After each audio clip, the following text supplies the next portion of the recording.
এই যে আসুন। তারপর কি খবর? আছেন তো ভালো, ছেলে মেয়ে? কিছু আলাপের পর দেখিয়ে সফেদ দেয়ালের শান্ত ফটোগ্রাফটিকে বললাম, জিজ্ঞাসু অতিথিকে,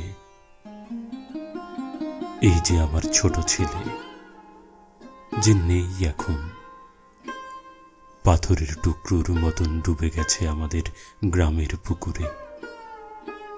বছর তিনেক আগে কাক ডাকা গ্রীষ্মের দুপুরে কি সহজে হয়ে গেল বলা, কাঁপল না গলা এতটুকু, বুক চেরে বেরোল না দীর্ঘশ্বাস, চোখ ছলছল করল না, এবং নিজের কণ্ঠস্বর শুনে নিজেই চমকে উঠি। কি নিস্পৃহ, কেমন শীতল।